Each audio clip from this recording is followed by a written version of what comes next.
उठी एक रील और दिल्ली तक मच गया सियासी भूचाल। एक वीडियो, कुछ तस्वीरें और फिर अचानक इंस्टाग्राम पर ब्लॉक।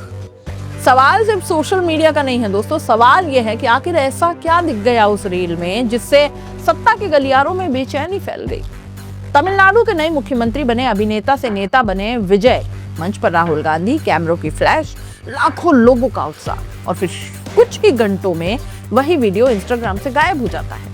कांग्रेस इस पर आग बबूला हो गई। राहुल गांधी खुद मैदान में उतर आए और सीधे सवाल दाग दिया कि मेरे और थीरू विजय वाली रील को भारत के आईटी नियमों के तहत क्यों ब्लॉक कर दिया गया। अब ये सिर्फ एक रील का मामला नहीं रहा, ये लड़ाई बन गई है रीच बनाम रोक की, वायरल बनाम कंट्रोल की और विपक्ष बनाम सिस्टम की।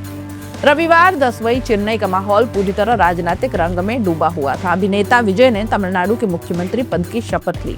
देश भर की निगाहें इस समारोह पर टिकी थीं क्योंकि दक्षिण भारत की राजनीति में विजय की एंट्री पहले से ही हलचल मचा चुकी थी। और इसी शपथ ग्रहण समारोह में कांग्रेस नेता राहुल गांधी भी पहुंचे। दोनों नेताओं की मुलाकात हुई, तस्वीरें खींची गईं और फिर सोशल मीडिया पर वो वीडियो पोस्ट किया गया जिसने कुछ ही मिनटों में इंटरनेट पर तूफान ला दिया। राहुल गांधी ने अपने इंस्टाग्राम अकाउंट पर विजय के साथ तस्वीरें और एक रील शेयर की। रील में शपथ ग्रहण के खास पल, दोनों नेताओं की मुलाकात और जनता का जोश दिखाई दे रहा था। लेकिन कहानी में असली ट्विस्ट तब आया जब कांग्रेस ने दावा किया कि इंस्टाग्राम ने अचानक उस रील और पोस्ट को ब्लॉक कर दिया। बस फिर क्या था? कांग्रेस ने सीधा आरोप दाग दिया कि ये सब इलेक्ट्रॉनिक्स एंड इंफॉर्मेशन टेक्नोलॉजी मंत्रालय यानी माइटी के नियमों के तहत किया गया है। अब राहुल गांधी ने एक के बाद एक इंस्टाग्राम स्टोरी डालनी शुरू कर दी। उन्होंने पूछा कि आखिर इस वीडियो में ऐसा क्या था जिससे डर महसूस हुआ। फिर अगली स्टोरी में उन्होंने और बड़ा हमला किया। पहले रील ब्लॉक की गई, फिर सवाल पूछने वाली मेरी स्टोरी भी हटा दी गई। मोदी जी आखिर किस बात से डरते हैं? सोशल मीडिया पर बवाल और तेज हो गया। कांग्रेस नेताओं ने दावा किया कि जिस रील को हटाया गया उसे सिर्फ 1 घंटे से भी कम समय में 1 करोड़ 20 लाख व्यूज मिल चुके थे। इतना ही नहीं, तस्वीरों वाली पोस्ट की रीच 4 करोड़ 60 लाख लोगों तक पहुंच चुकी थी। कांग्रेस नेता श्रीवत्स ने आरोप लगाया कि वे कोई मामूली टेक्निकल गड़बड़ी नहीं थी, बल्कि विपक्ष की आवाज दबाने की कोशिश थी। उन्होंने कहा कि राहुल गांधी के सोशल मीडिया अकाउंट्स को लंबे समय से दबाया जा रहा है। एक्स पर उनकी रीच कम की जा रही है, यूट्यूब पर व्यूज रोके जा रहे हैं और इंस्टाग्राम पर फॉलोअर्स तक मैनेज किए जाते हैं। यानी कांग्रेस का सीधा आरोप था कि डिजिटल प्लेटफॉर्म्स पर विपक्ष की आवाज को अब सीमित किया जा रहा है। कांग्रेस की कम्युनिकेशन इंचार्ज रुचिरा चतुर्वेदी और प्रवक्ता सुप्रिया श्रीनेत ने भी मेटा पर निशाना साधा। उन्होंने पूछा कि अगर वीडियो में कुछ गलत नहीं था तो आखिर उसे ब्लॉक क्यों किया गया। लेकिन कहानी का दूसरा पक्ष भी सामने आया। सरकार ने तुरंत इस पूरे मामले में पल्ला झाड़ लिया। सूचना एवं प्रौद्योगिकी मंत्रालय के सूत्रों ने साफ कहा कि इस कार्रवाई से मंत्रालय का कोई लेना देना नहीं है। प्लेटफॉर्म के इंटरनल सिस्टम ने गलती से पोस्ट को फ्लैग कर दिया। यानी सरकार का दावा है कि ये कोई सेंसरशिप नहीं बल्कि इंस्टाग्राम की टेक्निकल गलती थी। सरकारी सूत्रों ने कहा कि बाद में पोस्ट को फिर से बहाल भी कर दिया गया, यानी वीडियो दोबारा पब्लिक हो गया। लेकिन अब सबसे बड़ा सवाल यही है कि क्या सच में ये सिर्फ एक टेक्निकल ग्लिच था? क्या फिर वायरल होती राजनीतिक ताकत को रोकने की कोशिश?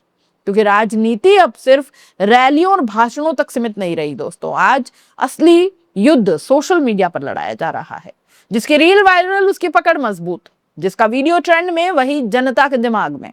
और शायद यही वजह है कि एक इंस्टाग्राम रील हटने का मामला सीधे लोकतंत्र, अभिव्यक्ति की आजादी और डिजिटल सेंसरशिप तक पहुंच गया। वैसे ये पहला मौका नहीं है जब कांग्रेस ने सोशल मीडिया प्लेटफॉर्म्स पर भेदभाव के आरोप लगाए हों। साल 2021 में भी कांग्रेस ने दावा किया था कि ट्विटर यानी आज के एक्स ने राहुल गांधी समेत कई कांग्रेस नेताओं के अकाउंट लॉक कर दिए। उस समय ट्विटर ने कहा था कि कुछ पोस्ट भारतीय कानून और प्लेटफॉर्म की पॉलिसी का उल्लंघन कर रहे थे। हालांकि बाद में अकाउंट्स दोबारा खोल दिए गए।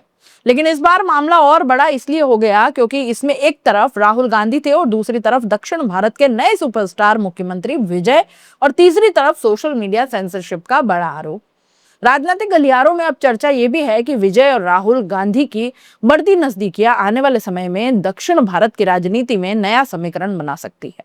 ऐसे में उस रील का अचानक गायब होना, फिर वापस आ जाना और उसके बाद शुरू हुआ सियासी संग्राम इस पूरे मामले को और ज्यादा रहस्यमय बना देता है। अब जनता के मन में कई सवाल हैं। अगर ये सिर्फ गलती थी तो फिर इतनी बड़ी गलती कैसे हो गई? अगर कोई नियम टूटा था तो कौन सा नियम टूटा? और अगर कुछ भी गलत नहीं था तो फिर वीडियो हटाया ही क्यों गया? फिलहाल इंस्टाग्राम की तरफ से कोई विस्तृत सार्वजनिक सफाई सामने नहीं आई है। वीडियो वापस आ गया है, लेकिन विवाद अभी भी वहीं का वहीं है। कांग्रेस इसे लोकतंत्र की आवाज दबाने की कोशिश बता रही है, जबकि सरकार इसे महज टेक्निकल एरर कह रही है। अब सच क्या है ये तो आने वाला वक्त बताएगा, लेकिन इतना तय है कि एक छोटी सी रील ने देश की राजनीति में बड़ा तूफान जरूर खड़ा कर दिया है। आप इस पूरे मामले को कैसे देखते हैं? अपनी राय कमेंट बॉक्स में लिख दीजिए। जाते जाते चैनल को लाइक, शेयर और सब्सक्राइब जरूर कर दीजिए। नमस्कार।